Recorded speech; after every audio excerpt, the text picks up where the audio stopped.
அனைவருக்கும் வணக்கம். என்னுடைய பல நண்பர்கள் மேடை ஏறும்போது பயம் இல்லையா அப்படின்னு கேட்பாங்க. ஜீவரிகாலனை போன்ற அபாயத்தை கொடுக்கக்கூடிய அறிமுகத்தை சொல்லும் நண்பர்கள் தான் எனக்கு அச்சத்தை கொடுக்கும். என்ன பேசணுங்கிறத தெளிவோடு வந்தாலும் ஜீவரிகாலன் கொடுக்கக்கூடிய அறிமுகம் ஒழுங்காக பேசிவிட வேண்டுமே அப்படிங்கிற ஒரு அச்சத்தை தான் அதிகமாக கொடுக்குது. முதல் அனைவருக்கும் வணக்கம். அறிவுச்சுடர் அப்படிங்கிற பெயரில் இது போன்ற ஒரு இடத்தில் நிறைவான ஒரு புத்தக திருவிழாவை நடத்தி வரக்கூடிய அனைவருக்கும் என்னுடைய அன்பையும் நன்றியும் முதலில் நான் தெரிவிச்சுக்கிறேன். இந்த உரையை தொடங்குவதற்கு முன்பு இசையில் ஒரு ப்ரீலூட் அப்படின்னு சொல்கிற மாதிரி ஒரு கற்பனையான ஒரு கதையோடு இந்த உரையை தொடங்கலாம் அப்படின்னு தான் நான் விரும்புகிறேன். ஒரு சமூகம் அல்லது ஒரு ஊர் அல்லது ஒரு கிராமம் ஏதோ ஒன்று கற்பனை செய்து கொள்ளுங்கள். அங்கே இருக்கக்கூடிய 2 வீடு, நிறைய பேர் இருக்காங்க, அதில் 2 வீடு. 2 வீட்டிலும் நிறைய குழந்தைகள் இருக்கிறார்கள். எல்லா குழந்தைகளும் பசியோடு இருக்கிறார்கள். அந்த வீட்டின் தலைமகன்கள் ஒரு வீட்டில் வேட்டைக்கு கிளம்புகிறான். வில் அம்புடன் வேட்டைக்கு கிளம்புகிறான். இந்த வேட்டைக்காக காட்டிற்குள் அவனும் அவர்களுடைய குழுமும் சேர்ந்து கிளம்பும்போது காட்டிற்குள் நுழைந்தவுடன் சில முயல்கள் தென்படுகின்றன. முயலை பார்த்த மாத்திரத்தில் தன் குழந்தைகளுடைய பசி முகம் நினைவில் ஆடுகிறது. உடனே அவர்கள் என்ன சொல்கிறார்கள்? இந்த முயலை வேட்டையாடி விடலாம், வேட்டை முடிந்தது, மனநிறைவோடு வீடு திரும்பலாம் என்று அந்த வில் அம்புகளை வைத்து வேட்டையாடுகிறார்கள். முயல்களை எடுத்துக்கொண்டு வீட்டிற்கு வருகிறார்கள். குழந்தைகள் மகிழ்ச்சியோடு நிறைவாக சாப்பிட்டு விட்டு இருக்கிறார்கள். இன்னொரு வீட்டில் வேல் கம்போடு இருக்கிறான். அவர்கள் ஒரு குழுவை கூட்டிக் கொண்டு, அவர்கள் வீட்டிலும் குழந்தைகள், அவர்களும் பசியோடு இருக்கிறார்கள். அவர்கள் அந்த காட்டிற்குள் செல்கிறார்கள். முதலாம் அவனைப் போலவே இவர்களுக்கும் முயல் தென்படுகிறது. ஆனால் அந்த தலைமகன் என்ன சொல்கிறான் தெரியுமா? இந்த முயலை நாம் வேட்டையாடி விடலாம். இந்த முயலை வேட்டையாடும் பட்சத்தில் நம் வீட்டில் இருக்கக்கூடிய குழந்தைகளுடைய பசி நிச்சயம் மாறும். ஆனால் சுற்றத்தில் இருப்பவர்கள் என்ன செய்வார்கள்? அவர்கள் நாம் சாப்பிடுவதை மட்டுமே வேடிக்கை பார்த்து கொண்டிருப்பார்களே என்று என்கிறான். அப்போது அவனுக்கு ஒன்று தோன்றுகிறது, இன்னும் சற்று காட்டின் உட்பகுதிக்குள் செல்லலாம். இதைவிட அளவில் பெரிய மிருகம் தென்படும். வேட்டையாடினால் என் குடும்பம் மட்டுமல்ல, என் சுற்றத்தில் இருப்பவர்களும் சேர்ந்து பசியாறலாம்னு யோசிக்கிறான். இன்னும் காட்டிற்கு உள்ளே செல்கிறார்கள். வேறு சில பெரிய மிருகங்கள் கிடைக்கின்றன. இவன் கணக்கிடுகிறான், இதில் எத்தனை குடும்பம் பசியாரும், இதில் எத்தனை குடும்பம் பசியாரும். எல்லாவற்றையும் நிராகரித்து விட்டு அந்த தலைமகன் காட்டின் அடர்ந்த உட்பகுதிக்கு செல்கிறான்.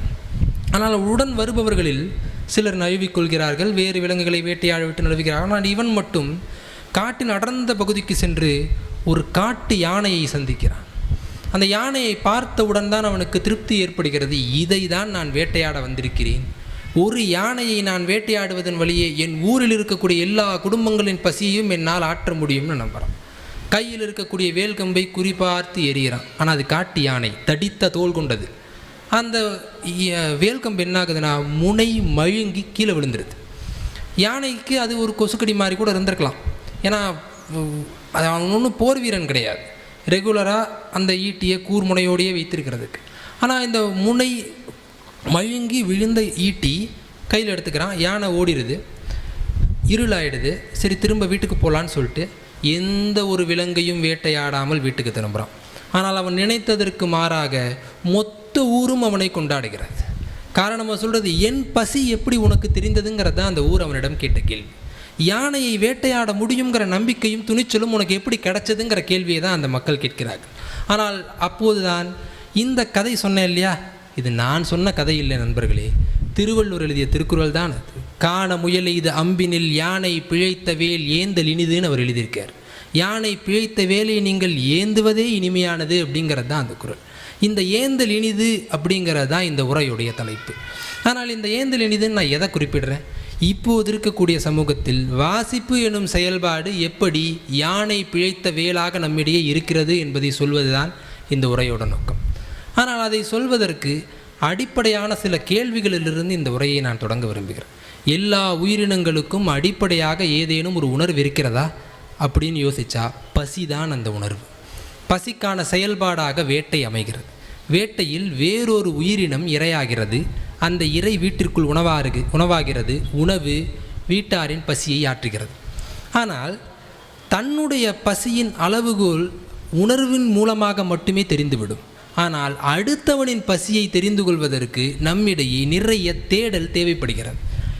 என்னால் 3 வேளை உணவுண்ண முடியும், ஆனால் என் பக்கத்தில் இருப்பவனால் ஏன் 3 வேளை உணவு உண்ண முடியவில்லை? அவனுடைய தொழில் என்ன? ஏன் அவனுக்கு ஊதியம் கிடைக்கவில்லை? அவன் எந்த சமூகத்தை சேர்ந்தவனாக இருக்கிறான்? எதனால் அவனுக்கு உணவினிடையே இருக்கக்கூடிய இடைவெளி ஏற்படுகிறது? ஆக ஒரு மனிதனுடைய பசியை தெரிந்து கொள்வதற்கு மொத்த சமூகத்தையும் பண்பாட்டையும் வரலாறையும் அவன் சூழலையும் கடந்த காலத்தையும் தெரிந்து கொள்ள வேண்டியதாக இருக்கிறது. அந்த பசியை ஆற்றுவதற்கு முறையான கல்வி நம்மிடையே கிடையாது. அப்போ அடுத்தவனுடைய பசியை தெரிந்து கொள்வதற்கு நம்மிடையே இருக்கக்கூடிய ஒரே கருவி வாசிப்பு மட்டும்தான். அதிலும் குறிப்பாக நான் நவீன இலக்கிய எழுத்தாளன் என்பதால் ஒரு பக்கச்சார்போடு சொல்லுவேன், கதைகள் மட்டும்தான் மனிதனுடைய பசியை புரிந்து கொள்வதற்கு நம்மிடையே இருக்கக்கூடிய ஒரே கருவி. ஆனால் கதைக்கு நம்மளுடைய அன்றாடத்தில் எந்த இடத்தை நாம் வைத்திருக்கிறோம்? ஒரு வாசிப்பையும் புத்தகத்தையும் எப்போதும் கல்வியியல் சூழலோடு மட்டுமே நாம் சம்பந்தப்படுத்தி அர்த்தப்படுத்தி கொள்கிறோம். கதைகளை பெருவாரியான நேரங்களில் பொழுதுபோக்கு அம்சத்திற்கான ஒரு விஷயமாக நாம் பார்த்து கொண்டிருக்கோம். கதைகளில் பொழுதுபோக்கு உண்டுதான், ஆனால் பொழுதுபோக்கினால் நிறைந்தது மட்டுமே அல்ல கதைகள். அவற்றை தாண்டிய ஒரு பெரிய கடமையை கதைகள் செய்து கொண்டே இருக்கிறது. அதில் பிரதானமானது காலத்தை நினைவூட்டக்கூடிய வேலையை கதைகள் மட்டும்தான் செய்கிறது. இதை என்னால் விளக்க முடியும், ஆனால் கருத்தியலால் இல்லாமல் ஒரு சம்பவத்தால் இதை நான் சொல்ல விரும்புகிறேன். 19ஆம் நூற்றாண்டு ஐரோப்பாவில் குளிர் நிரம்பிய பிரதேசம்.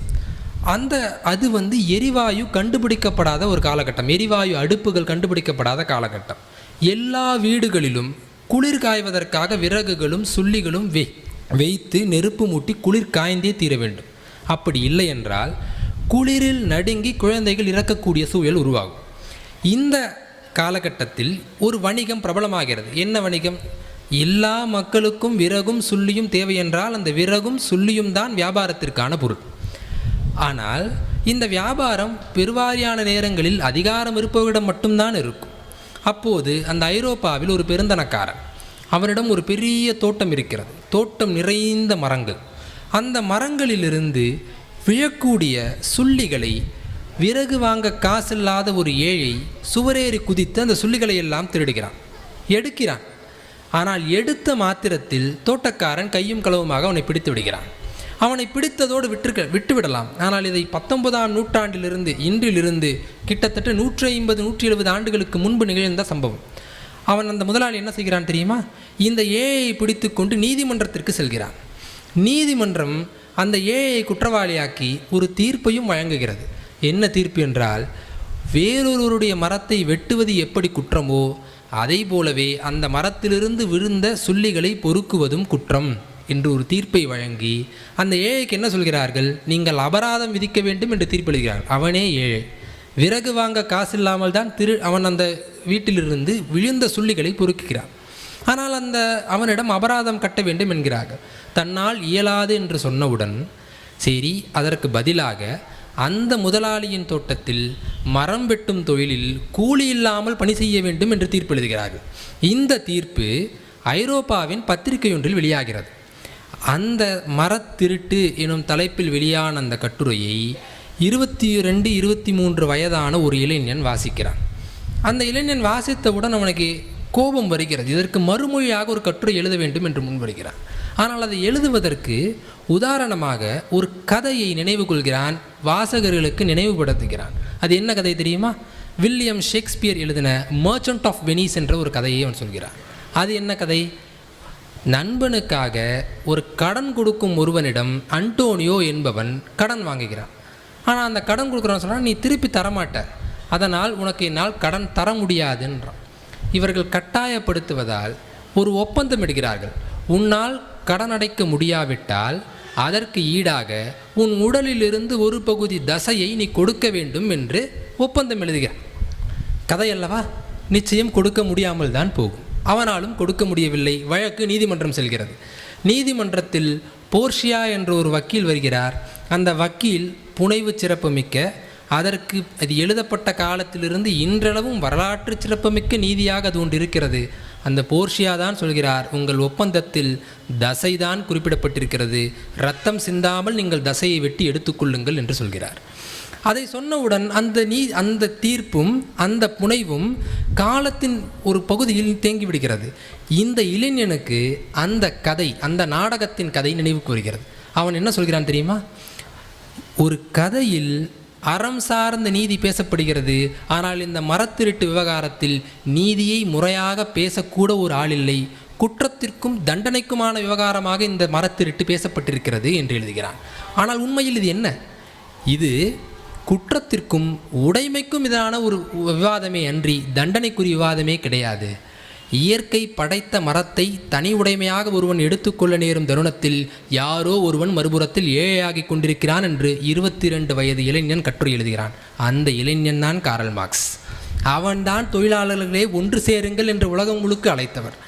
ஆக காரல் மார்க்ஸ் அவர் அடிப்படையில் ஒரு கவிஞர். அந்த காரல் மார்க்ஸ் தன்னுடைய இறுதி காலம் வரை ஷேக்ஸ்பியரை கொண்டாடியவர். சமகாலத்தில் வெளியான அத்தனை கவிதைகளையும் கதைகளையும் வாசித்து அது முதலாளித்துவத்தில் என்னவெல்லாம் செய்கிறது என்று கோடிட்டு காட்டி எழுதி கொண்டிருந்தவர் இந்த காரல் மார்க்ஸ். ஆனால் அவர் நமக்கு ஒன்றை சொல்கிறார். ஒரு கதை என்ன செய்யும் அப்படிங்கிறத சொல்கிறார். 2 விஷயங்களை ஒரு கதை செய்யும். ஒரு அறம் சார்ந்த சமூகம் எப்படி இருக்க வேண்டும் என்பதற்கு கதைகள் தான் முன்னுதாரணமாக இருக்கின்றன. மறுபுறம் நீங்கள் ஒரு சிக்கலை கண்முன்னால் காண்கிறீர்கள் என்றால் அதற்கு தீர்வை தேடாதீர்கள், அந்த சிக்கலின் ஆணி வேரை தேடுங்கள் என்று சொன்னவர் காரல் மார்க்ஸ். ஒரு மரத்திருட்டை மரத்திருட்டாக கருதவில்லை, இது உடைமைக்கும் குற்றத்திற்குமான உறவு என்பதை எழுதியவர். ஆனால் நவீன இலக்கியம் இதை எந்தெந்த வகையிலெல்லாம் பேசுகிறது என்பதை பார்த்தால் மனிதனுடைய பசி எது என்பதை நம்மால் அறிந்து கொள்ள முடியும். பசி உணவு சார்ந்த ஒரு விஷயமே கிடையாது. உணவிற்கு அப்பாற்பட்டு அடையாளம் தேடக்கூடிய ஒவ்வொரு மனிதனிடமும் மிச்சம் இருப்பது ஒரு பசி. அந்த பசியை அடையாளம் காண்பதற்குத்தான் வாசிப்பு நமக்கு அத்தியாவசியமாகிறது. ஆனால் இந்த பசியை காரல் மார்க்ஸ் சொன்னது போல தமிழ் சமூகத்தில், தமிழ் இலக்கியத்தில் யாரெல்லாம் எழுதியிருக்கிறார்கள் என்று யோசித்து பார்க்கிறேன். நான் இதில் கையாள போகக்கூடிய கதைகள் சமகாலத்திலும் முன்னோடி எழுத்தாளர்களும் சேர்ந்து எழுதப்பட்ட வேறு வகைகளில் இந்த பசி அடையாளம் கண்ட இடங்களை தான் நான் சொல்ல விரும்புகிறேன்.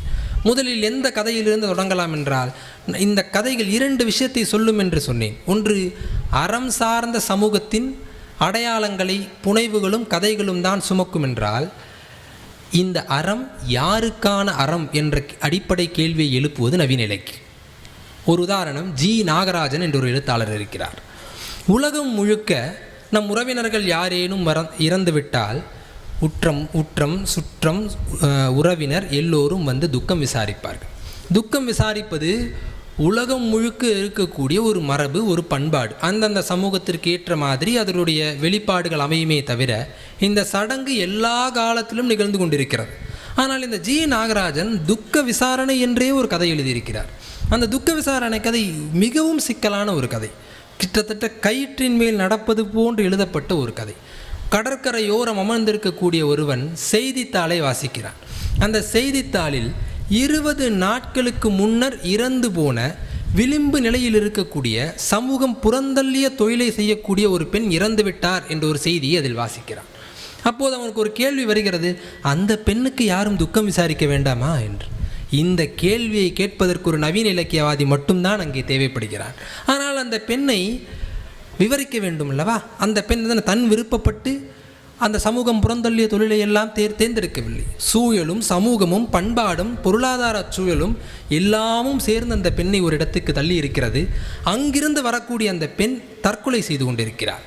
ஏன் தற்கொலை செய்து கொண்டிருக்கிறார் என்றால், அவரிடம் வந்த ஒரு வாடிக்கையாளன் தனக்கு ஏற்பட்ட ஒரு நோய்க்கு நீதான் காரணம் என்று அவமானப்படுத்தியதால் சுயமரியாதையின் அடிப்படையில் அந்த பெண் தற்கொலை செய்து கொள்ளும் போது அவளுடைய துக்கம் விசாரிக்கப்படாமல் கடந்து செல்வதை இவனால் தாங்கிக் கொள்ள முடியவில்லை. ஆனால் இதை ஒரு எழுத்தாளன் ஏன் எழுத வேண்டும்? ஒரு சமூகத்தில் பொது நீரோட்டம் என்று ஒரு விழுமியங்களை ஒரு சமூகம் கட்டமைக்க தொடங்கும் போதே ஒரு கோட்டை நாம் வரைய தொடங்குகிறோம். அதை விளிம்பு என்று சொல்லலாம்.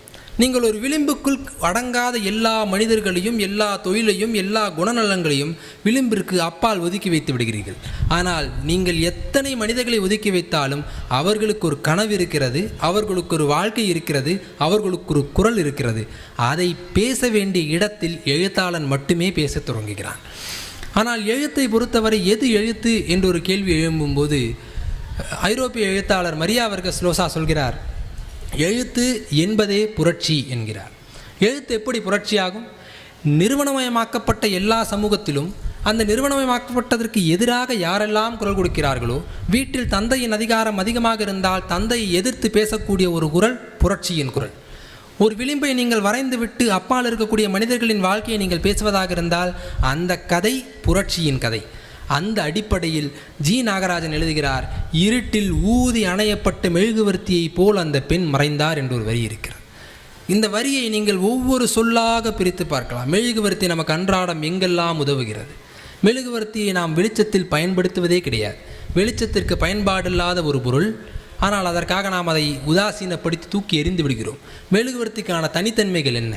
ஒரு பொருளில் இருக்கக்கூடிய அத்தனை தனித்தன்மைகளையும் சமூக விழுமியங்களின் மீது அவர் திணிக்கிறார். இந்த சமூகம் புறந்தள்ளிய மனிதர்களையெல்லாம் பேசுவதற்கு அவர் துணிகிறார். ஆனால் இந்த சிக்கல்கள் அல்லது ஒரு உரையாடல் விளிம்பிற்கு அப்பால் இருக்கக்கூடிய ஒரு சமூகத்திற்கு மட்டும் பொருந்துமா என்ன? தனி மனித வாழ்க்கைக்கு இந்த விளக்கம் அல்லது இந்த ஃபார்முலா ஒத்து வராதா என்ற கேள்வி எழலாம். அதற்கும் ஒத்து வரும் என்பதற்கு ஒரு கதை இருக்கு. ஹேமி கிரிஷ் என்ற ஒரு சமகால எழுத்தாளர், அவருடைய ஒரு சிறுகதையில் ஒரு குடும்பம் 4 பேர் 2 மகள், அந்த 4 பேரும் ஒரு ஜெர்மனியில் இருக்கக்கூடிய ஒரு நதிக்கரையில் சுற்றுலாவிற்காக செல்கின்றனர். அதில் இளைய மகள் என்ன செல்கிறார்? செல்ஃபி எடுப்பதற்காக நதிக்கூடாடி நடந்து சென்று நதியோட்டத்தோடு சேர்ந்து ஒரு செல்ஃபி எடுத்து கொண்டிருக்கிறார். இந்த தந்தை பார்த்து கொண்டே இருக்கிறார். இதற்கு மேல் செல்லாதே, நதியின் பிரவாகம் மிக வேகமாக போகிறது, அதனால் நீ தள்ளி போகாதே என்கிறார். ஆனால் ஒரு கணம், இன்னும் சொல்லப்போனால் ஒரு அசுர கணம், அந்த கணத்தில் அந்த பெண் அந்த நதியோடு அடித்து செல்லப்படுகிறார். கண்ணிமைக்கும் நேரத்தில் கண்ணெட்டும் தூரம் வரைக்கும் அந்த பெண்ணுடைய எந்த ஒரு இதுவும் தலையும் தெரியவில்லை, கையும் தெரியவில்லை, எங்கு சென்றார் என்றே தெரியவில்லை. குடும்பம் பதற்றமுறுகிறது. அருகில் இருக்கக்கூடிய காவல்துறை அதிகாரிகளை கேட்கின்றனர். உடனே மீட்பு பணியில் தேடுதல் படையினரை எல்லாம் கூட்டி வந்து நதி ஊடாடி சென்று அந்த பெண் கிடைக்கிறாரா என்று தேடுகிறார்கள். ஆனால் அந்த பெண் கிடைப்பதில்லை. மாறாக 6 மணி ஆகிறது. அந்த ஊரின் சட்ட விதிப்படி அவர்கள் சொல்கிறார்கள், 6 மணி ஆகிவிட்டது, வெளிச்சம் பத்தாது, இனிமேல் மீட்பு படைக்கான தேடலை நிகழ்த்த முடியாது என்கின்றனர். ஆனால் ஒரு தந்தையால் விட்டுவிட முடியுமா? மகளாயிற்று. அவர் சொல்கிறார், நீங்கள் உங்கள் விதிமுறைப்படி காலையில் தேடுங்கள், நான் தேடுகிறேன் என்று தேடுகிறார். இந்த தேடுதல் நாட்கள் வாரங்களாகின்றன, வாரங்கள் மாதங்களாகின்றன. இப்போது அந்த தந்தைக்கு 2 விஷயங்கள் தான் கைவசம் இருக்கின்றது. ஒன்று, தன் மகள் நதியில் அடிக்கப்பட்டு எங்கேனும் ஒரு இடத்தில் உயிர் வாழ்ந்து கொண்டிருக்கலாம். இன்னொன்று, எங்கேனும் ஒரு இடத்தில் சடலமாகவாது கிடைக்கப்படலாம். ஆனால் இந்த 2மே கிடைக்காமல் அந்த தந்தை தேடிக்கொண்டே இருக்கிறார். எப்படியெல்லாம் தேடுகிறார்? அந்த நதி போகக்கூடிய எல்லா கிராமங்களின் காவல்துறையினரிடம், அந்த கிராமவாசிகளிடம் தன் பெண்ணுடைய புகைப்படத்தை காட்டி வரை பார்த்தீர்களா என்று கேட்கிறார். அது மட்டுமல்ல, ஏதேனும் ஒரு காவல்துறையில் அடையாளம் தெரியாத ஒருவர் கரையொதுங்கினார் என்ற செய்தி கேட்கும் போதெல்லாம் பதற்றமடைந்த தந்தை ஓடுகிறார். ஆனால் இது எங்குமே அவருடைய பெண் கிடைக்கவில்லை. அவங்களுடைய பூர்வீக ஊரான தமிழ்நாட்டிற்கு அவர்கள் திரும்ப வருகின்றனர். அவருடைய துக்கங்களையெல்லாம் விசாரிக்கப்படுகின்றனர். ஆனால் அதற்கு பிறகு அவர்கள் ஒரு நம்பிக்கைக்காக ஆருடம் பார்க்கின்றனர். அதில் சொல்கிறார்கள், உங்கள் பெண் காணாமல் போனதிலிருந்து மேற்கு திசையில் அவள் இருக்கிறாள், போய் பாருங்கள் என்று. கடைசி துளி நம்பிக்கையை கைவிடுவானேன் என்று அந்த தந்தை செல்கிறார். ஜெர்மனியில் சென்று மீண்டும் தேடுதல் வேட்டையில் இறங்குகிறார். ஆனால் கிடைக்கவில்லை. அப்போது அந்த தந்தை ஒரு முடிவுக்கு வருகிறார், நம் மகள் மறைந்து விட்டால் இதை நாம் நம்பித்தான் ஆக வேண்டும், இன்னொரு மகள் இருக்கிறாள், அவளுக்காக நம்மளுடைய வாழ்க்கையை நிர்மாணித்து கொள்ள வேண்டும் என்று குடும்பத்தை இயல்பு நிலைக்கு அவர் நகர்த்துகிறார். அவர்கள் ஒரு திரைப்படத்திற்கு செல்கின்றனர். கதை இங்குதான் முடியப் போகிறது. அந்த திரைப்படத்திற்கு செல்லும்போது துரதிர்ஷ்டவசமாக அந்த திரைப்படம் மகன் காணாமல் போய் தேடும் தந்தையின் திரைப்படமாக அமைகிறது. அந்த இருட்டிற்குள் அந்த குடும்பத்தில் இருக்கக்கூடிய மூவரும் ஒருவரை மாற்றி ஒருவர் பார்த்து கொள்கின்றனர். கதையை இதோடு முடிக்கிறார். ஆனால் இந்த கதை எங்கு சிறப்பு பெறுகிறது தெரியுமா?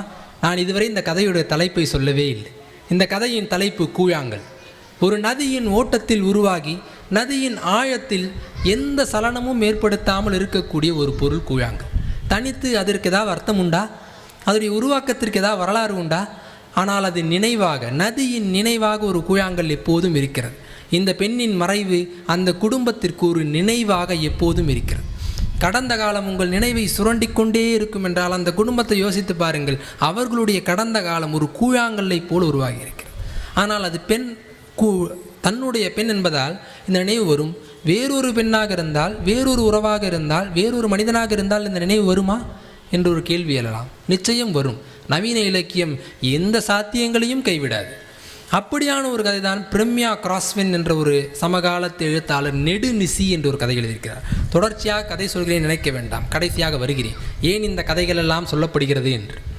இந்த நெடுநிசி கதை திருச்செந்தூரின் பக்கத்தில் இருக்கக்கூடிய ஒரு இடத்தில் நிகழ்கிறது. வாழ்வில் எல்லா விதத்திலும் தோற்ற ஒரு மனிதன் இனியும் நான் தோற்றுவிடக்கூடாது, ஏன்னால் தன்னை உடல் குறைபாட்டால் மனைவி பிரிந்து சென்று விட்டார், குடும்பம் இல்லை, தொழில் நலிந்து விட்டது. கடைசி நம்பிக்கையாக இருக்கும் வீட்டை விடுதியாக மாற்றுகிறார், பயணியர் தங்கும் விடுதியாக. இந்த விடுதியின் வணிகத்தில் ஜெயித்து விட வேண்டும் எனும் நோக்கத்தோடு அவர் இருக்கிறார். இந்த நோக்கத்தில் அவருக்கு கிடைக்கக்கூடிய சொற்ப வாடிக்கையாளர்களை, மிக குறைவாகத்தான் பயணியர்கள், அதுவும் கோவிலுக்கு செல்லக்கூடிய பயணியர்கள் வந்து தங்குகின்றனர். அது திருச்செந்தூருக்கு விளிம்பில் இருக்கக்கூடிய ஒரு விடுதி. அந்த அவர்களை விழுந்து விழுந்து கவனித்துக் கொள்கிறார். அப்போது அவரிடம் வந்து சேர்கிறார் ஒரு பக்தர். அவர் விசித்திரமான பக்தர். ஏனென்றால் மதுரையிலிருந்து திருச்செந்தூருக்கு நடைபாதையாக செல்கிறார். நடந்தே செல்கிறார் எனும்போதே அவருக்கு நிச்சயம் ஏதேனும் வேண்டுதல் இருக்கும். அவருக்கு ஒரு மகள், அந்த மகள் டவுன் சிண்ட்ரோம், மூளை வளர்ச்சி குறைபாட்டால் பாதிக்கப்பட்ட தன்னுடைய மகள். அவர் அடிப்படையிலே சொல்கிறார், நான் ஒரு நாத்திகன் அப்படின்ட்டு. கோயிலுக்கு செல்கிறாரு, நடந்தே போகிறாரு, ஆனால் அடிப்படையில் அவர் ஒரு நாத்திகன் அப்படின்ட்டு. ஏன்னு சொன்னால் அவர் சொல்கிறார், என்னுடைய அறிவியல் சார்ந்த எல்லா நம்பிக்கைகளும் நிகழாது என்று நான் நம்ப துவங்கி விட்டேன். எனக்கு கடைசியாக ஒரு நம்பிக்கை தேவைப்படுகிறது, அதனால் நான் திருச்செந்தூர் செல்கிறேன் என்றார். அவரை இந்த விடுதியில் அவர் தங்க நேர்கிறது.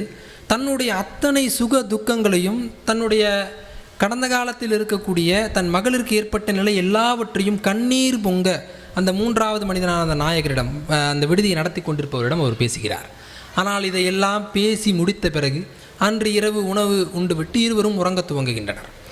அப்போது இந்த விடுதியை பார்த்துக்கொள்ளக்கூடிய அந்த நபர் சிசிடிவி கேமராவில் பார்க்கிறார், அந்த பயணியர் நிலை தடுமாறி விழுந்திருக்கிறார். என்ன ஆயிற்று, காப்பாற்ற வேண்டாமா? உடனே தன்னுடைய காரை எடுத்துக்கொண்டு அவரை தூக்கி காரில் வைத்து மருத்துவமனை நோக்கி விரைகிறார். விரையும் போதே தெரிகிறது, பின் சீட்டில் இருக்கக்கூடிய அவரிடம் எந்த அசைவுமே இல்லை. ஐயோ, இப்போ இவனுடைய வாழ்வின் ஒரே நோக்கம் வணிகத்தில் ஜெயிக்க வேண்டும். இப்போது இந்த மனிதரை நான் சுமந்து கொண்டு சென்றிருந்தால் எல்லா வகையிலும் தோற்ற ஒரு மனிதன் இந்த வணிகத்திலும் தோற்பதற்கான வாய்ப்புகள் உண்டு. இப்போ நான் என்ன செய்யணும்னு யோசிக்கிறார். சிறிது நேரம் யோசித்து கொண்டே வண்டி ஓட்டுகிறார். சிறிது தூரம் சென்ற பிறகு எந்த சாலை வெளிச்சங்களும் இல்லாத ஒரு இடத்தில் மரத்தின் அடியில் அவரை அமர வைக்கிறார். அங்கேயே விட்டு விட்டு திரும்ப விடுதிக்கு திரும்புகிறார் இந்த நாயகன். ஆனால் ஒரு சிறந்த கதைன்னு சொல்லிட்டேன் இல்லையா, அப்போ இங்கே முடியாது. இதற்கு அடுத்த ஒரு பகுதி இருக்கிறது. அவர் திரும்பி அந்த விடுதிக்கு வரும் வழியில் அவருடைய மனசாட்சி அவரை விடுவதே இல்லை. ஒரு கேள்வி எழுப்புகிறது, என்ன தெரியுமா? நீ விட்டு விட்டு வந்தது சரியா அப்படின்னு ஒரு கேள்வி எழுப்புது. அவரை காப்பாற்றுவது உன் கடமையான்னு கேள்வி எழுப்புது. எதுக்கும் அந்த மனசாட்சி பதில் சொல்ல, காரணம் மனசாட்சிக்கு ஒருபோதும் பதில் சொல்ல தெரியாது. அது கேள்வி எழுப்புவதற்காகவே சித்தரிக்கப்பட்ட ஒன்று. அப்போ இது விட்டு விட்டு வந்தது சரியா, இதையெல்லாம் சொல்லிட்டு மூன்றாவது மனிதனை பற்றியே கேள்வி எழுப்பி கொண்டிருந்த அந்த மனசாட்சி ஒரு கணத்தில் கேள்வி கேட்கிறது, உன் பொறுப்பற்ற தனத்தினால்தான் இத்தனை காலம் உன் தோல்வி அமைந்தது, அந்த பட்டியலில் இதையும் சேர்த்து கொள்ளப் போகிறாயான்னு ஒரு கேள்வி எழுப்பு. இந்த கேள்வியை எழுப்பியவுடன் அவனுக்கு தோன்றுகிறது, என் மனசாட்சி அடுத்தவனை பற்றி பேசுவதே இல்லை, அது அடுத்தவனின் வழியாக என்னை பற்றித்தான் பேசிக்கொண்டே இருக்கிறது. அப்போ அவனுடைய திருத்த வேண்டும் இல்லையா? என் மீது காலம் முழுக்க சுமக்கக்கூடிய ஒரு பழியை, காலம் முழுக்க நான் சுமந்து செல்ல வேண்டிய ஒரு குற்ற உணர்ச்சியை, ஒரு இழப்பை தடுப்பதற்கு நான் இப்போதேனும் ஒரு முயற்சி எடுக்க வேண்டும் என்று காரை மீண்டும் திருப்புகிறார். அந்த மரத்தடியை நோக்கி அவரை காப்பாற்றி மருத்துவமனை அழைத்து சென்று விடலாம் என்று. ஆனால் இது ஒரு சிறந்த கதை அல்லவா? அந்த மரத்தடியில் யாரும் இல்லை. கதை அங்கேயே முடிந்து விடுகிறார். உண்மையில் அவர் காரை மரத்தடியை நோக்கி திரும்புவதில்லை, கடந்த காலத்தை நோக்கித்தான் திரும்பிக் கொண்டிருக்கிறோம்.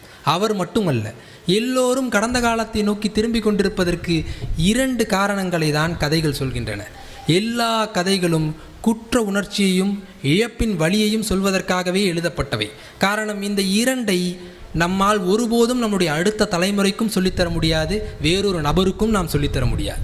நீங்கள் அடுத்தவர்களை புரிந்து கொள்ளும் தருணத்தில் அவர்களுடைய வாழ்க்கையை நம் வாழ்க்கைக்கு இணையாக கருத ஏற்படும் தருணங்களில் மட்டுமே அர்த்தப்படக்கூடிய ஒரு இடமாக இருப்பது குற்ற உணர்ச்சியும் இழப்பின் வலியும். ஆனால் அதை சரி செய்வதற்கு முந்தைய கதையில் சொன்னது போல ஒரு கணம் எட்டியிருந்தால் என் மகளை பிடித்திருக்கலாம். ஆனால் அந்த ஒரு கணம் எது? அதன் பெயர்தான் நிகழ்கணம். கிட்டத்தட்ட இந்த மரத்தின் அடியில் இவனை படுக்க வைப்பதற்கு பதிலாக கொஞ்சம் யோசித்து மருத்துவமனை கூட்டி சென்றிருக்கலாம். அதே போல் கொஞ்சம் எட்டி அந்த மகளை பிடித்திருக்கலாம். ஆனால் அந்த நிகழ்கணத்தில் செய்ய தவறிய எல்லா விஷயங்களும் குற்ற உணர்ச்சியாகவும் இழப்பின் வழியாகவும் பரிணமிக்க துவங்குகிறது. ஆனால் இந்த இப்போது இதுவரை சொன்ன 3 கதைகளில் இந்த சமூகம் நம்மீது எழுப்பக்கூடிய குற்ற உணர்ச்சிகள் என்ன, இழப்பின் வழி என்ன என்பதை தனித்தனியாக சொல்லியிருக்கிறோம். ஆனால் இந்த சமூகத்திற்கு ஒரு வரலாறு இருக்கிறது. இந்த வரலாறு எல்லோரிடமும் பொதுவாக ஏதேனும் ஒரு குற்ற உணர்ச்சி எழுப்புமா என்ற ஒரு கேள்வியை நாம் கேட்கலாம். கதையிலிருந்து கொஞ்சம் சமூகம் நோக்கி நாம் வரலாம். எழுப்புமா என்றால் நிச்சயம் எழுப்பும். ஒரு உதாரணத்தை கொண்டு விளக்கலாம். தீவிரமாக வாசிக்க வேண்டும் என்பதில் முனைப்பு காட்டக்கூடிய இந்த சமூகத்தில் இன்னொரு குரலும் ஒலித்து கொண்டே இருக்கிறது, இவர்கள் வாசிப்பதே இல்லை என்பது. ஆனால் இந்த குரலிற்கு நம் வரலாறு என்ன சொல்கிறது? வாசிப்பின் மீது, அறிவின் தேடலின் மீது தீராத வேட்கை கொண்டது இந்த சமூகம். அதற்கு ஒரு சிறந்த உதாரணம் சொல்ல வேண்டுமென்றால் முகலாய பேரரசின் மன்னர் என்று கருதப்பட்ட அக்பரை சொல்லலாம். 13 வயதில் சிம்மாசனம் ஏறுகிறார் அக்பர். முகலாய மன்னர்களிடம் ஒரு மரபு இருக்கிறது. என்னவென்றால் அவர்கள் நூலகத்தை நிர்மாணிக்கின்றனர். பாபர் இந்தியாவில் வரும்போதே ஒரு நூலகத்தை நிர்மாணிக்கிறார். பாபர் பாரசீகத்திலிருந்து இந்தியாவிற்கு வருகிறார். பாரசீகத்திலிருந்து வரும்போது போர் படையுடன் மட்டும் வருவதில்லை, புத்தகங்களையும் எடுத்து வருகிறார். பாரசீகத்தில் இருக்கக்கூடிய புத்தகங்களை இங்கு காப்பதற்கு ஒரு நூலகத்தை நிர்மாணிக்கிறார். இந்த நூலகத்தை அவருடைய அடுத்த வம்சாவளியினர் தொடர்ந்து பேணி பாதுகாத்து வருகின்றனர். ஆனால் அவர்களுக்கு இல்லாத ஒரு வேட்கை அக்பரிடம் இருக்கிறது. என்னவென்றால் 13 வயதிலேயே அரியணை ஏறிய அக்பர் அப்போதே ராஜ ரீதியான முடிவுகளை எடுப்பதை மட்டுமே தன்னுடைய அன்றாடமாக கொண்டிருக்கிறார். அவருடைய வேட்கை எது தெரியுமா? என்னால் இந்த வயதில் கல்வியில் என்னை ஈடுபடுத்தி கொள்ள முடியவில்லையே, படிக்க வேண்டிய வயதில் மன்னனாகிவிட்டேனே என்று வருந்துகிறார். வருந்துவதோடு நிற்கவில்லை, ஒரு தர்பார் அமைக்கிறார். அந்த தர்பார் எதற்கென்றால் படித்த சான்றோர்கள் தன்னிடம் வேறு பணுவல்களை படித்து காட்ட வேண்டும் என்பதற்காக தர்பாரை ஒதுக்குகிறார். ஏனெனில் அக்பரால் வாசிக்க முடியாது. அவர் கேட்டு கேள்வி ஞானத்தில் தன்னுடைய அறிவை விஸ்தீரணப்படுத்துகிறார். அது மட்டுமல்ல, பேணி பாதுகாத்து வந்த நூலகத்தை துறை சார்ந்த நூலகமாக பிரிக்கிறார். எல்லா துறைகளில் இருக்கக்கூடிய நூல்களும் அடங்கிய நூலகமாக இது அமைய வேண்டும் என்று பேராசை கொள்கிறார். ஆனால் அதில் ஒரு சிறப்பான துறையையும் அவர்தான் வைக்கிறார். அதுதான் மொழிபெயர்ப்பு. மொழிபெயர்ப்புக்கு இந்தியாவில் ஒரு துறையை நூலகத்தில் வைத்தவர் அக்பர். மொழிபெயர்ப்பு என்று சொல்லும்போதே எனக்கு எழுத்தாளர் போகன் சங்கர் தன்னுடைய உரையில் குறிப்பிட்டிருந்தார், மொழிபெயர்ப்பில் மட்டும்தான் 2 மொழிகள் சகோதரர்களாக இருக்கிறார்கள் என்று. அப்படி மொழிபெயர்ப்பின் வழியாக இந்தியாவில் உள்ள இலக்கியங்களில், அதிலும் குறிப்பாக மதசார்பற்று இந்தியாவில் இஸ்லாமியர்கள் மட்டுமல்லாமல் வேறு மத பணுவல்களையும் எடுத்து மொழிபெயர்த்து பாரசீகத்திற்கு அனுப்பியிருக்கிறார் அக்பர். ஆனால் இவ்வளவு பெரிய செயலை செய்த இந்திய மண் இதே வாசிப்பையும் இதே அறிவு செயல்பாட்டையும் அரசியலாக மாற்றியதும் இந்தியாவில்தான்.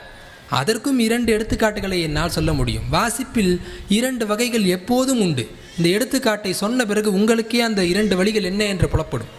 இந்த சமூகத்தில் மேல் தட்டு என்று சொல்லக்கூடிய மனிதர்கள் பல்வேறு காரணங்களையும் பண்பாடையும் விழுமியங்களையும் முன்வைத்து வேறு சில மனிதர்களை, வேறு சில சமூகங்களை தள்ளி கீழ் சமூகமாக மாற்றி வைத்திருந்தனர். அந்த இடத்தில் மேல்தட்டு மக்களிடம் சென்று இப்படி நீங்கள் இருப்பது தவறு, எல்லா செயல்களும் எல்லா மனிதனுக்குமானது என்று பேசியவர் காந்தி. அந்த காந்தி படிப்பதற்கு வாய்ப்பு உங்களுக்கு எளிமையாக அமைகிறது என்பதால் நிறைய படிக்கிறீர்கள். படித்தவுடன் உங்கள் கவனம் செல்வத்தின் பக்கம் குவிகிறது. தனி உடைமையை பெருக்குவதற்கு உங்கள் கல்வியை மூலதனமாக்கி கொண்டிருக்கிறீர்கள். முடிவாக இந்த சமூகத்திலிருந்து நீங்கள் விளக்கம் கொள்கிறீர்கள் என்று காந்தி சொன்னார். உங்கள் கல்வி எந்த வகையிலும் இந்த சமூகத்திற்கு பயன்படுவதே இல்லை, சமூகத்திலிருந்து நீங்கள் விலகிக்கொண்டே இருக்கிறீர்கள். அதுக்காக காந்தி படிக்கிறதை நிறுத்த சொல்லலை. மாறாக நீங்கள் ஒரு விஷயத்தை எடுத்தாலும் அதை ஆழமாக படியுங்கள். எவ்வளவு ஆழமாக நீங்கள் படிக்கிறீர்களோ இந்த சமூகத்தோடு இணக்கம் கொள்வீர்கள் என்றார். சொன்னபடியே நடக்கவும் செய்தவர் காந்தி. வாழ்நாள் முழுக்க அவர் சுமந்த ஒரு புத்தகம் கீதை. ஆனால் அந்த கீதைக்கு அவர் ஒரு விளக்கத்தை எழுதினார். மத சார்பற்ற ஒரு சமூகம், கீதையின் அடிப்படையில் எப்படி அமையும் என்று எல்லோருக்கும் பாடம் புகட்டியவர் காந்தி. அவர்தான் சொன்னார். அவரை மதம் மாற்றுவதற்கு சில கிறிஸ்துவர்கள் வந்தார்கள். அவரிடம் சொன்னார், நீங்கள் பூரண கிறிஸ்துவராக இருக்க வேண்டும் எனில் ஒரு இந்துவை பரிபூரண இந்துவாக நீங்கள் மாற்றுங்கள், ஒரு இஸ்லாமியனை பரிபூரண இஸ்லாமியனாக மாற்றுங்கள் என்று சொன்னவர் காந்தி. நீங்கள் ஆழமாக படிக்க படிக்க மத சார்பற்ற ஒரு சமூகத்தை அறிந்து கொள்வதற்கான வாய்ப்பை நீங்கள் பெறுகிறீர்கள் என்று காந்தி சொன்னார். ஆனால் இதற்கு மறுபுறம் 2 வழி இருக்கிறது என்று சொன்னேன் இல்லையா? இன்னொரு புறம் கற்பி, ஒன்று சேர், புரட்சி செய் என்று சொன்னவர் அம்பேத்கர். ஆனால் அவர் யாரிடம் பேசினார்? இவர்கள் கீழ்த்தட்டு என்று ஒதுக்கி வைத்தார்களே அந்த மனிதர்களிடம் போய் அவர் பேசினார். கல்விதான் உங்களுக்கு தடுக்கப்பட்டிருக்கிறது, வேறு எதுவுமே தடுக்கப்பட்டதில்லை. கல்வி உங்களுக்கு கிடைக்கும் போது விழிப்புணர்வை அடைந்து விடுகிறீர்கள், நிறைய படியுங்கள், நீங்கள் இந்த சமூகத்தில் மேலேறி வந்து விடலாம் என்றார். விளிம்பில் இருக்கக்கூடிய மனிதர்கள் சமூகத்தில் கலப்பதற்கு நிறைய படியுங்கள், சமூகத்தின் மேல்தட்டென்று நீங்கள் நம்பிக்கொண்டிருப்பவர்கள் படித்த விஷயத்தை ஆழமாக படியுங்கள் என்று இருவர் இந்த மண்ணில் சொல்லியிருக்கிறார். அதற்கு சற்றும் குறைந்ததல்ல இந்த தமிழ் மண். இன்று நாம் கொண்டாடக்கூடிய பல்வேறு சங்க இலக்கியங்களை ஊர் ஊராக தேடி சென்று எடுத்தவர் உவே சாமிநாதையர். அவருடைய வேட்கை அவருக்கான வேட்கை அல்ல, இந்த சமூகத்திற்கான வேட்கை. இன்று நாம் கொண்டாடக்கூடிய அத்தனை சங்க இலக்கிய பணுவல்களும் ஒரு மனிதனின் தனிப்பட்ட வேட்கையால் நிகழ்ந்தது என்பதை நம்ப முடிகிறதா? ஆனால் அதுதான் உண்மை. ஆனால் இந்த கடந்த காலம் நமக்கு இத்தனை விஷயங்களை சொல்கிறது, வாசிப்பை கைவிட்டு விடவே கூடாது என்று. ஆனால் நாம் அதை மறந்து கொண்டிருக்கிறோமே. அவ்வளவு முக்கியத்துவம் வாய்ந்ததா இந்த வாசிப்பு, அல்லது அவ்வளவு முக்கியத்துவம் வாய்ந்ததா இந்த கடந்த காலம் என்னும் விஷயம் என்று யோசிக்கலாம். பற்றியே நான் எல்லா கதைகளிலும் சமூகம் சார்ந்த விஷயங்கள் சொல்லிக்கிட்டே இருக்கேனே. இப்போது சமகாலத்தில் இந்த கடந்த காலம் என்னும் சொல்லுக்கு என்ன அர்த்தம் வைத்திருக்கிறோம்? ஒரு ஆய்வு சொல்கிறது, நம்மளுடைய அலைபேசியில் நாம் நுகர்ந்து கொண்டிருக்கக்கூடிய பல்வேறு பொழுதுபோக்கு அம்சங்கள், உதாரணத்துக்கு ஒரு ரீல்ஸ், இது ரீல்ஸ் அல்லது நாம் உரையாடி கொண்டிருக்கும் போது பேசக்கூடிய சில பொருட்களை வணிக நிறுவனங்கள் விளம்பரங்களாக நம்ம காட்டிக்கொண்டே இருக்கின்றன. நாம் அலைபேசியில் நுகரக்கூடிய இந்த எல்லா விஷயங்களும் 3 நாட்களில் உற்பத்தி செய்யப்பட்டவை என்று ஒரு ஆய்வு சொல்கிறது. நீங்கள் நுகரக்கூடிய எல்லா விஷயமும் 3 நாட்களில் உற்பத்தி செய்யக்கூடியவை என்றால் உங்கள் கடந்த காலம் 3 நாட்கள் தான் என்பதை அந்த ஆய்வு சொல்லாமல் சொல்கிறது. 3 நாட்களுக்குள் உங்கள் கடந்த காலம் முடிந்து விடுகிறது என்பதை நீங்கள் ஒப்புக்கொள்கிறீர்களா என்பது மட்டுமே இந்த காலம் நம்முள் வைக்கக்கூடிய ஒரு கேள்வி. ஆனால் இதை ஒரு புனைவு எழுத்தாளன் உங்கள் அனுபவத்தின் ரீதியாக அணுக முடியும். தமிழில் சமகாலத்தில் எழுதக்கூடிய ஒரு எழுத்தாளர் ஐசக் பேசில் லெமரால்ட் என்று, அவர் ஒரு மினிமலிச இரவு என்று ஒரு சிறுகதை எழுதியிருக்கிறார். மிக சுவாரஸ்யமான ஒரு சிறுகதை. கணவன் மனைவி இருவருமே வேலைக்கு செல்கிறார்கள், நிறைய பணம் சம்பாதிக்கிறார்கள். இருவருக்கும் தங்களுக்கு விருப்பமான எல்லா பொருட்களையும் வாங்கி வாங்கி வாங்கி வீட்டில் சேர்த்து கொண்டே இருக்கிறார்கள். ஆனால் அந்த வீடு ஒரு விசித்திரமான வீடு. இரவானால் அந்த வீட்டில் இருக்கக்கூடிய பொருட்கள் காணாமல் போய்கொண்டே இருக்கும். ஆனால் இந்த காணாமல் போவதல்ல சிக்கல். கணவனும் மனைவியும் அவரவர்கள் வாங்கிய பொருட்கள் காணாமல் போனால் பதற்றமுறுகிறார்கள். ஐயோ, என்னுடைய பொருள் காணாமல் போச்சேன் கணவன், நான் சம்பாதிச்சு வாங்கின பொருள் காணாமல் போச்சேன் மனைவி. ஆனால் இந்த கணவன் அதிலும் ஒரு குறிப்பிட்ட விஷயத்தை செய்கிறான். அவ்வப்போது ஓடி தன்னுடைய தனி அறைக்கு சென்று ஒரு பெட்டி ஒன்று வைத்திருக்கிறான். அந்த பெட்டியை திறந்து பார்க்கிறான். இதில் இருக்கக்கூடிய பொருட்கள் காணாமல் போயிருக்கிறதா? இல்லை. அப்போ இதில் இருக்கக்கூடிய பொருள் காணாமல் போகல. அப்போ திரும்ப வரான். அடுத்த இரவு வருது, வேறொரு பொருள் காணாமல் போகுது, திரும்ப பெட்டிக்கு வரான். சுழற்சி வடிவில் இந்த வீட்டில் இது நிகழ்ந்துக்கிட்டே இருக்குது. இந்த கதை இதுக்கப்புறம் நீளுது. ஆனால் நான் இது வரைக்கும் தான் சொல்ல விரும்புகிறேன். ஏன்னா இந்த பெட்டிக்குள்ளே போய் அவன் தேடுறான் இல்லையா, அந்த பொருள் அவனுடைய பால்யத்திலிருந்து அவன் சுமந்து வந்த பொருட்கள். அந்த பொருட்களுக்கு ஒரு நினைவு உண்டு, ஒரு காலம் உண்டு, ஒரு உறவு உண்டு. அதனுடைய அப்பா கொடுத்திருக்கலாம், அம்மா கொடுத்திருக்கலாம், நண்பர்கள் கொடுத்திருக்கலாம். ஒரு பொருளுக்கே ஒரு கடந்த காலம் தேவை என்று சொல்லும்போது வெறும் தொகை கொடுத்து வாங்கியக்கூடிய பொருட்கள் காணாமலாகும் போது நாம் பதற்றமுட்டு கொண்டே இருக்கிறோம். ஆனால் ஒரு பொருட்களுக்கே கடந்த காலம் தேவை என்றால் நம் வாழ்க்கைக்கும் இந்த சமூகத்திற்கும் கடந்த காலம் எத்தனை முக்கியத்துவம் வாய்ந்தது. நீ காலத்தை மறக்க துவங்கும் போது உங்களிடமிருந்து கடந்த காலம் கபலீகரம் செய்யப்பட்டு கொண்டே இருக்கிறது என்பதன் அறியாமையில்தான் கதைகள் சமூகத்திற்கு தேவைப்பட்டு கொண்டே இருக்கின்றன. காரணம், இந்த சமூகம் தனி மனிதனுடைய வாழ்க்கையைத்தான் பேசும். இப்படி பேசிய பிறகு அப்போது நாம் எல்லாரும் சென்று திரும்ப வரலாறை படிக்க வேண்டுமா? நாம் எல்லோரும் சமூகத்தையும் வரலாற்றையும் படித்து மனப்பாடம் செய்து கொண்டே இருக்க வேண்டுமா என்று ஒரு கேள்வி எழலாம். நான் அப்படி சொல்லவில்லை. மாறாக வரலாற்றை பற்றிய ஒரு அடிப்படை அறிவோடு நாம் இயங்குதல் அவசியம் என்று தான் சொல்கிறேன். நாம் சொல்லக்கூடிய வணக்கம் நமக்கு சொல்லிக் கொடுத்ததல்ல, நாம் பார்த்து அறிந்து கொண்டது. ஒருவரை பார்த்தவுடன் முகமுன் சொல்வதற்கு வணக்கமும் விடைபெறுவதற்கு நன்றியும் நாம் சொல்லிக் கொண்டிருக்கிறோமே, அது பண்பாட்டின் அடிப்படையாக நமக்கு கிடைத்தது, யாரும் நமக்கு சொல்லிக் கொடுத்தவை அல்ல. ஆனால் இந்த அடிப்படை யார் உருவாக்கியது? அந்த கேள்வியை நாம் என்றுமே கேட்டது கிடையாது. கடந்த காலத்திலிருந்து வரலாற்றையும் சமூகத்தையும் நாம் கற்றுக்கொள்ள வேண்டியதும் அந்த அளவில்தான் இருக்கிறது. ஆனால் இதை ஒரு கதை சொல்லிக்கொண்டே இருக்குமா? வாழ்க்கை எப்படி சொல்லாமல் சொல்லுமோ, ஒரு தேர்ந்த ஒரு சிறப்பான சிறுகதையும் அப்படித்தான் வெளிப்படும். ஒரு கதை மறைந்த எழுத்தாளர் அசோகமித்திரன் எழுதிய ஒரு கதை, 500 கோப்பை தட்டுகள் என்ற ஒரு கதை. இதை யாரும் வாசிக்கவில்லை என்றால் கண்டிப்பாக வாசிக்க வேண்டும். இணையத்திலேயே இலவசமாக கிடைக்கிறது அந்த கதை. இந்த கதை ஹைதராபாத்திலும் செகந்திராபாத்துக்கும் இடைப்பட்ட ஒரு பகுதியில் நிகழ்கிறது. அந்த ஊரில் 2 சையதுகள் இருக்கிறார்கள். ஒரு சையத் வணிகத்தை மட்டுமே தன் வாழ்வாக கருதி வணிகத்தில் மட்டுமே வெற்றியடைய வேண்டும் என்று அதை மட்டுமே குறிக்கோளாக வாழ்ந்து கொண்டிருப்பான். அவனுக்கு வரலாறு தெரியாது, சமூகத்தோடு சம்பந்தமில்லை, யார் ஆண்டாலும் அவனுக்கு பிரச்சனை இல்லை. அது ராமர் ஆண்டாலும் சரி அல்லது வேறு ஒருவர் ஆண்டாலும் சரி, அவனுக்கு அது சிக்கலே கிடையாது. தன்னுடைய வணிகம் தேவை, அந்த வணிகத்தை தக்க வைத்துக் கொள்வதற்கு என்னெல்லாம் செய்ய வேண்டுமோ செய்கிறான், தப்பி பிழைத்து வாழ்ந்து கொண்டே இருக்கிறான். ஆனால் இன்னொரு சையது இருக்கிறார். நான் முதலிலேயே சொன்னேன் இல்லையா, நீங்கள் விளிம்பை வரைந்தால் எழுத்தாளனுடைய வேலை சௌகரியமாக வாழ்பவனை எழுதுவது அல்ல, அசௌகரியமாக வாழ்பவனை எழுதுவதற்குத்தான் எழுத்தாளன். நவீன இலக்கியமும் கதையும் அதைத்தான் செய்யும். இந்த கதையும் அந்த இன்னொரு சையதை பற்றி தான் பேசுகிறது. அந்த இன்னொரு சையது எப்படி வாழ்கிறார் என்றால், வீட்டில் அவருக்கு மரியாதை இல்லை. அவர் ஒரு வயோதிகர். அவருடைய மூத்த மகன் அங்கு இருக்கக்கூடிய நிசாம் ராஜ்யத்தில் ரஜாக்கர் என்ற ஒரு படையை உருவாக்குகிறார்கள். இந்த படை மாபெரும் கலவரத்தை செய்கிறது. அந்த கலவரத்தில் அவருடைய மகனும் பங்கு பெற்றிருக்கிறான். ஆனால் அதற்கு பிறகு, சுதந்திரம் முடிந்த பிறகு, எல்லா சமஸ்தானங்களையும் ஒரே அரசாக மாற்ற வேண்டும் என்ற ஒரு தீர்மானம் இந்தியாவில் நிறைவேற்றப்படுகிறது. அதில் நிசாம் சாம்ராஜ்யத்தை மாற்றும்போது தான் இந்த ரஜாக்கர் படையினரின் அட்டூழியங்கள் அனைத்தும் நிகழ்கின்றன. இந்த படையில் அவன் இருந்திருக்கிறான். ஆனால் சமஸ்தானம் ஒன்றிணைக்கப்படுகிறது. பட்டவுடன் வன்முறையெல்லாம் கையாண்டவர்கள் சுய வாழ்வின் அச்சங்களில் வேறு வேறு ஊர்களுக்கு ஓடிவிடுகிறார்கள். இந்த மூத்த மகன் என்ன ஆனான் என்பதே தெரியவில்லை. அதை ஆசிரியரும் பேசுவதில்லை, ஏனால் அவன் காணாமல் போய்விட்டான். ஆனால் அவனுக்கு ஒரு மனைவி இருக்கிறார். அந்த மனைவி ஆண் வேடமிட்டு வேறொரு ஊரில் ரிக்ஷா ஓட்டி கொண்டிருக்கிறார். இதை ஒரு வரியில் சொல்லி நகர்ந்து விடுகிறார். ஏனால் இங்கு கதையின் நாயகன் அந்த அசௌகரியமான ஒரு சையத். இந்த சையத்துக்கு வீட்டில் மரியாதை இல்லை என்று சொன்னேன் இல்லையா, கேட்ட உணவும் கிடைக்காது, மிச்ச மீதி உணவு தான் கிடைக்கும். வெளியில் செல்லலாம் என்று பக்கத்தில் இருக்கக்கூடிய மசூதிக்கு செல்கிறார்.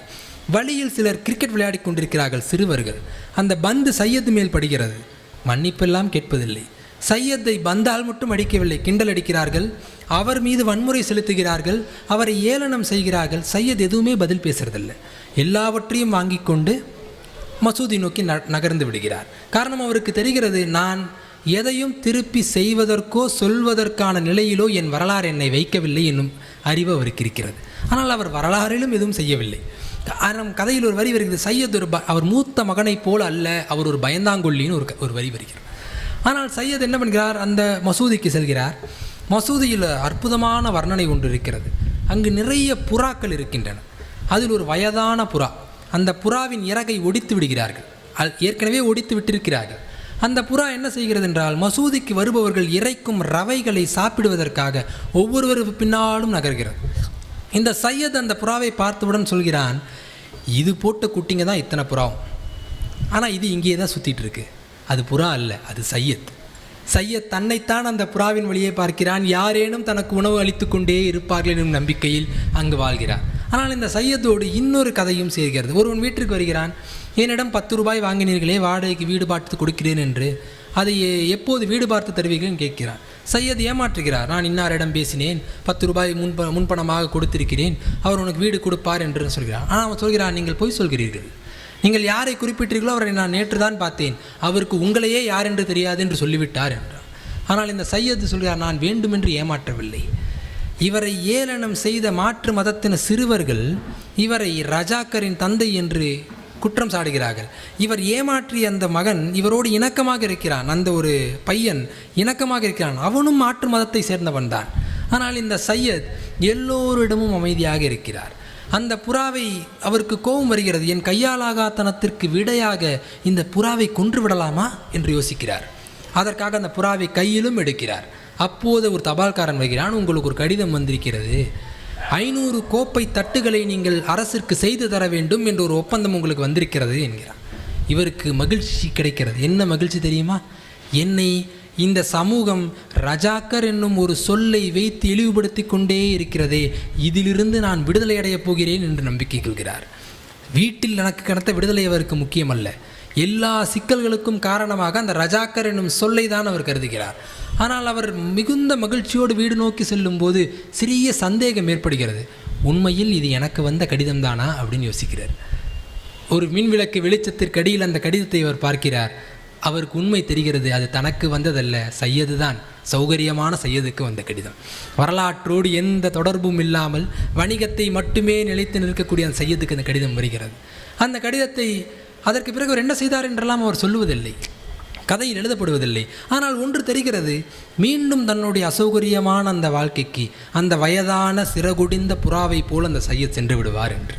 ஆனால் இந்த கதை இதோடு முடிந்து விடுகிறது நண்பர்களே. ஆனால் இந்த கதை ஏன் ஆகச் சிறப்பான கதை என்று சொல்கிறேன் என்றால், இந்த கதையிலிருந்து வரலாற்றை முழுக்க நீக்கிவிடுங்கள். இந்தியாவின் சுதந்திரத்தை நீக்கிவிடுங்கள், நிசாமை நீக்கிவிடுங்கள், ரஜாக்கர்களை நீக்கிவிடுங்கள், சையத்தின் மதத்தை நீக்கிவிடுங்கள், எல்லாவற்றையும் நீக்கிவிட்டு ஒரு ஈழத்தில் இந்த கதையை நீங்கள் பொருத்தி பாருங்கள். இந்த கதை பொருந்தும். இஸ்ரேல் பாலஸ்தீன் நடக்கக்கூடிய போரில் இந்த கதையை பொருத்தி பாருங்கள், இந்த கதை பொருந்தும். இந்த வரலாறு சப்ஜெக்டிவானது என்று சொல்லிக் கொண்டிருக்கிறோமே, அதை நீக்கும் தருணத்தில் இது மானுடத்திற்கானது என்ற ஒரு குரலை ஒரு கதை எப்போதும் ஒலிக்கும். மானுடத்தின் எதை பேசுகிறது? மானுடத்தின் பசியைத்தான் ஒரு கதையை பேசுகிறது. எந்த பசி? நீங்கள் இவருடைய மூத்த மகன் சுமந்த ஒரு தவறான கருத்தியலுக்கு இந்த தந்தை ஒரு சிலுவையை சுமக்கிறார். உண்மையில் இந்த தந்தை தன்னை எதிர்க்கக்கூடிய தன்னுடைய அசௌகரிய சூழலுக்கு காரணமான எந்த ஒரு மனிதரிடமும் பேசுவதில்லை. காரணம், அவர் அந்த சமூகத்தின் தன் மகன் சார்பாக ஒரு மன்னிப்பை மன்றாடி கொண்டிருக்கிறார். அந்த மன்னிப்பு இந்த சமூகத்திற்கு கேட்பதற்கு இவரை புரிந்து கொள்ளக்கூடிய ஒரு சமூகம், இவர் எப்படி மற்றவர்களை புரிந்து கொள்ளாமல் இவருடைய குடும்பமும் சூற்றமும் உறவும் செயல்பட்டதோ அதை இந்த சமூகத்திற்கு இந்த பிற சமூகம் திருப்பி செய்து கொண்டிருக்கிறது. ஆனால் இந்த கதை என்ன செய்கிறது? உங்களுக்கு நிகழ்ந்த அநீதியை அடுத்தவருக்கு கனவிலும் செய்யாதீர்கள் என்பதற்குத்தான் கதைகள் எழுதப்பட்டு கொண்டே இருக்கின்றன. ஆனால் இந்த கதை கையறு நிலையாக இருக்கக்கூடிய சையதுகளால் தான் இந்த உலகம் நிரம்பி இருக்கிறது. ஆனால் இந்த சையதுடைய பசியை யார் அறிவார்? அந்த புறாவிற்கு அவர் என்ன சொல்கிறார்? யாரோ ஒருவர் நிச்சயம் ரவையை போடுவார் என்றவர் ஒரு வரி எழுதியிருக்கிறாரே, அந்த யாரோ ஒருவர் தான் இந்த மானுடம். உங்கள் பசியை இந்த மானுடம் நிச்சயம் ஆற்றும். ஆனால் அதற்கு நீங்கள் வேறொருவருடைய பசியை ஆற்றுகிறீர்களா என்ற ஒரு கேள்வியைத்தான் நாம் சுமக்க வேண்டியதாக இருக்கிறது. அதை சுமப்பதற்கு இலக்கியமும் கதைகளும் மட்டும்தான் நம்மிடம் இருக்கக்கூடிய ஒரே வாழ்வியல் ஆவணம். ஆனால் இந்த இடத்தில் நம்மிடம் இருக்கக்கூடிய வேகமான நிகழக்கூடிய நுகர்வு வாழ்க்கையில் ஒரு அடிப்படை கேள்வி எழுகிறது. நான் வாசிக்கிறேன், எனக்கு உடனடியாக தீர்வு கிடைக்காதா அப்படின்னு கேட்குது. சையதுக்கு கிடைத்ததில்லவா ஒரு கடிதம், 500 கோப்பை தட்டுகளுக்கான ஆர்டர் உங்களுக்கு கிடைத்ததுன்ட்டு. அவர் அந்த மின்விளக்கில் பார்க்கும் வரை அவருடைய வாழ்க்கை மாறி இருந்தது. மின்விளக்கில் பார்த்த பிறகு மீண்டும் அவருடைய புறா கூட்டிற்கு அவர் திரும்பி விடுகிறார். ஆனால் இலக்கியம் ஒருபோதும் உங்களுக்கு உடனடி தீர்வுகளை கொடுக்கவே கொடுக்காது. சில நேரம் முயல் வேட்டைகளைப் போல உங்களுக்கு அது தீனி போடலாம்.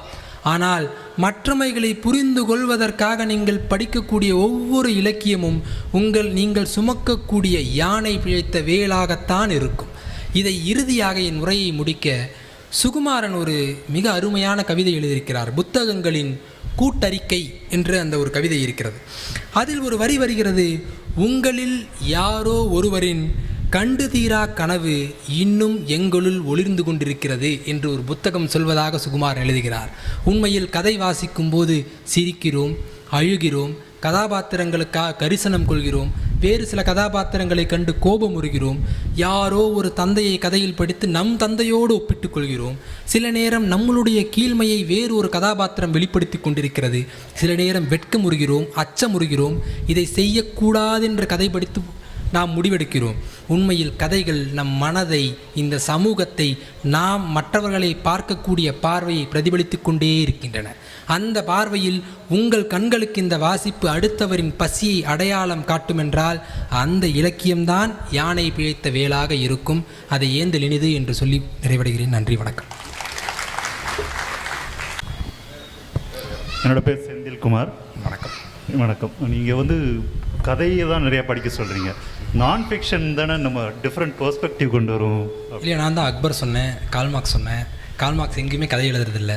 கதை மட்டும் இல்லை, இலக்கியத்தில் நீங்கள் உதாரணத்துக்கு சொல்லலாம், நம்ம மிக அதிகமாக சுய முன்னேற்ற நூல்களை நம்ம படிக்கிறோம். சுய முன்னேற்ற நூல்களை படிக்கும்போது நம்மளுடைய வாழ்க்கை தரத்தை மேம்படுத்திக்கலாம் அப்படின்னு சொல்லிட்டு படிக்கிறோம். அதை நான் தவறு சொல்ல. எல்லா புத்தகங்களுக்கும் ஒரு இலக்கு இருக்குது.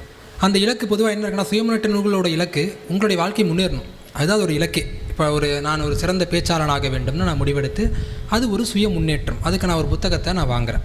அந்த புத்தகத்தில் எனக்கு சில விதிமுறைகள், சில கட்டளைகள், இதெல்லாம் பின்பற்றுங்கள்னு சொல்லியிருப்பாங்க. அது எல்லாத்தையும் பின்பற்றிட்டு அதை நான் செயல்முறையில் நடத்தும்போது அந்த புத்தகம் வெற்றி அடையுது என்னளவில். ஆனால் ஒரு கதை நாம் என்ன பண்ணுறோம், ஒரு புத்தகம் படிக்கிறதில்ல, 10 புத்தகங்கள் சுயமுன்னேற்ற புத்தகங்களாக படிச்சுட்ருக்கோம். 10 படிக்கும்போது எதையும் செயல்படுத்தாமல் நீங்கள் படிக்கக்கூடிய எந்த சுயமுன்னேற்ற புத்தகங்களும் உங்களுக்கு அதற்கான பலனை கொடுக்கறதுக்கு தவறிவிடும். காரணம், சுயமுன்னேற்ற புத்தகத்தின் அடுத்தபடி செயல். ஆனால் கதைகளின் அடுத்தபடி உங்கள் வாழ்க்கை. நீங்கள் நினைத்தாலும் விரும்பினாலும் விரும்பாவிட்டாலும் வாழ்ந்து தான் ஆகணும். அப்போ கதைகள் உங்களுக்கு அதுக்கான வழியும் கொடுக்கும். ஆனால் நான் ஃபிக்ஷன் படிக்கக்கூடாதுன்னா படிக்கலாம். இப்போ அக்பரை பற்றி இருக்கக்கூடிய புத்தகங்கள் நிறைய இருக்குது. அக்பருடைய வரலாறு சார்ந்து அந்த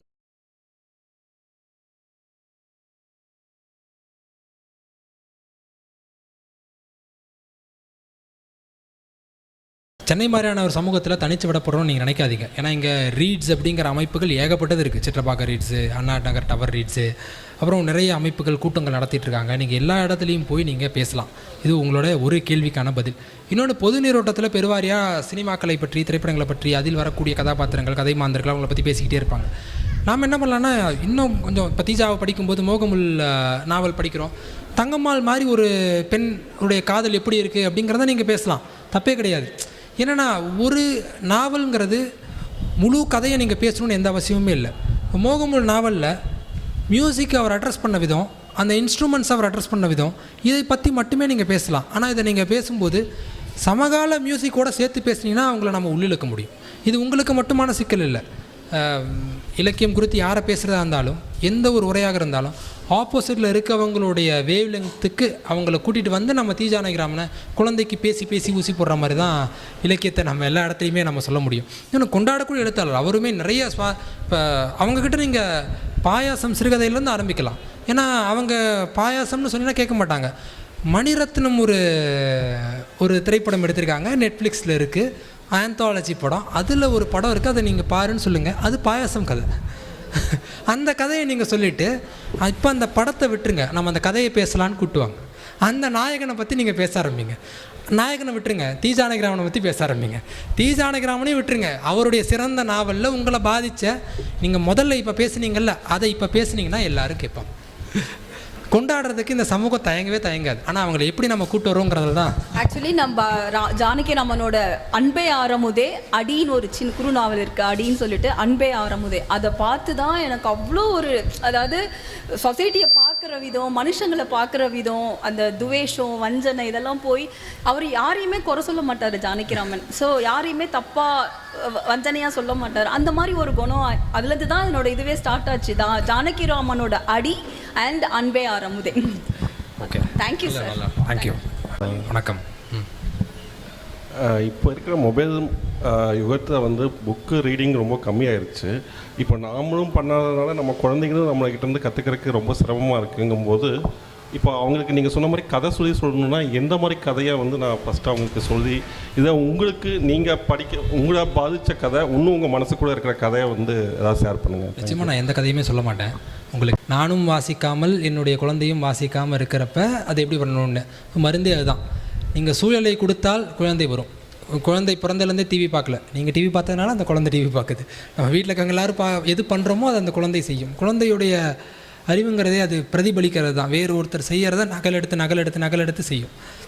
அந்த இடத்துல நீங்கள் வாசிக்க ஆரம்பித்தா என்னமோ நீங்கள் ஒரு புத்தகத்தை படித்து சிரிக்கிறீங்கன்னா குழந்தை என்ன நினைக்கும், அதுக்குள்ளே ஏதோ இருக்குது, அதனால் அப்பா ஹாப்பியாக இருக்காருன்னு அது நினைக்கும். அப்போ அந்த ஹாப்பினஸ் எனக்கு வேணும், புக்கு வேணாம், அந்த ஹாப்பினஸ் எனக்கு வேணும்னு அந்த புத்தகத்தை தேடி வரும். அப்போ நீங்கள் என்ன சொல்லுவீங்க, இது நான் படிக்கக்கூடிய புத்தகம், உனக்கான புத்தகம்னு வேறு ஒன்று இருக்குது அப்படின்னு சொல்லிட்டு அவர்களுடைய புத்தகத்தை அவர்கள் தான் தேர்ந்தெடுப்பாங்க.